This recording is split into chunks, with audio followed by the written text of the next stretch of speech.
I'm pleased to be with Rossi Ralenkotter, who is the President CEO of Las Vegas Convention and Visitors Authority here in Tokyo at the World Travel and Tourism Summit. Welcome, Rossi. Thank you very much. Nice to be here. Nice to be with you today. What a change. Last year, the same time, the summit was hosted by you in Las Vegas. And Las Vegas versus Tokyo is quite the change. Well, I think it's all part of us in the travel and tourism industry getting together to talk about industry opportunity and challenges. And WTTC is a great environment for us to do that. When it was in Las Vegas last year, it kind of focused the tourism world on Las Vegas and the United States. The same thing is happening here in Tokyo. It's focusing the tourism world on Tokyo and Japan, and it's beneficial for the location that hosts the convention, but also gives an opportunity for everybody from throughout the world to come together and talk and exchange ideas.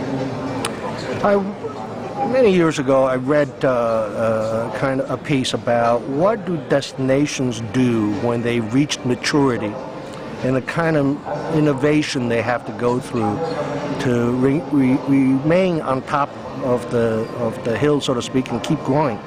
But you and your partners and members seem to pull that off all the time. Well, that's the one thing about Las Vegas. We have reinvented ourselves over the years, and because we have such aggressive entrepreneurs and corporate ownership of our hotel properties, they have looked to match what's happening in the marketplace. And so 25 years ago, we were driven primarily by gaming.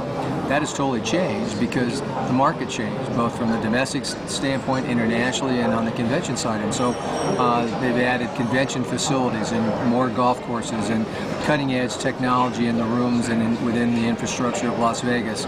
The type of entertainment that we have now, the dining and the shopping. So all those things have been added to satisfy the demands of our customers.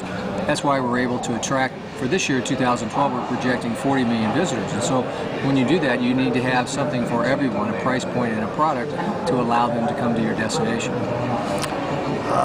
What are the new product launches coming up? I know there's a whole variety announced in terms of hotel and attractions and so forth.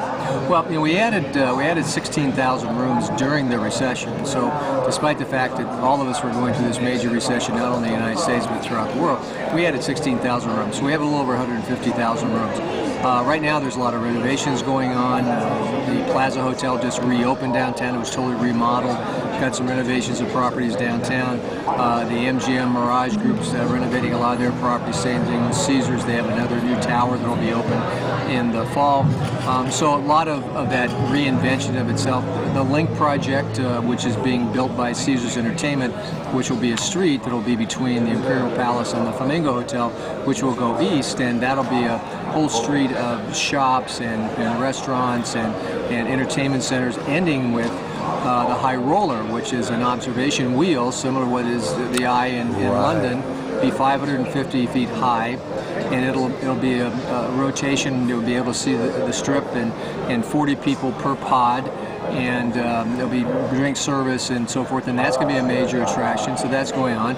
We've had a variety of museums open up. The Mob Museum opened up this spring, which talks about the mob and the federal government and how that was countered over the years and its impact on Las Vegas and gaming.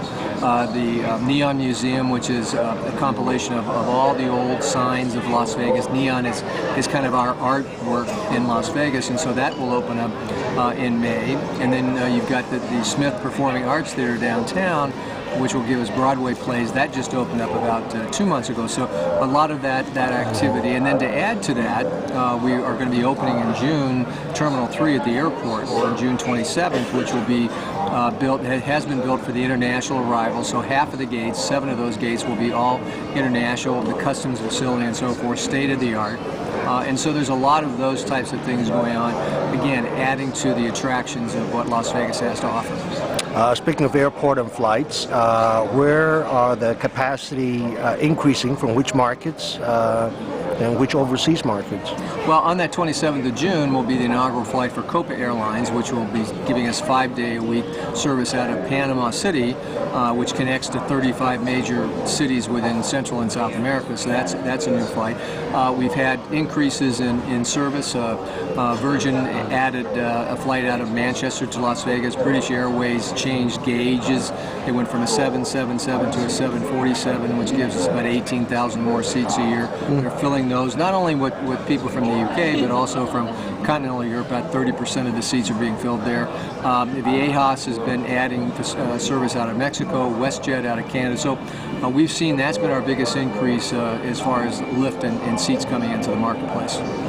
I gather that this phenomenon called Macau, and reading about how much money the Sands, the MGMs and Mirages are making, that really helps Vegas to some degree because they have more profits, more capital, and can further build out what they have in Vegas. No? Right. You know, they're in the tourism, gaming, convention business. All of those corporations, they have stockholders and shareholders, and so they need to expand. But you're right; it provides them with more working capital to enhance all of their facilities. Las Vegas will always be the gaming capital of the world.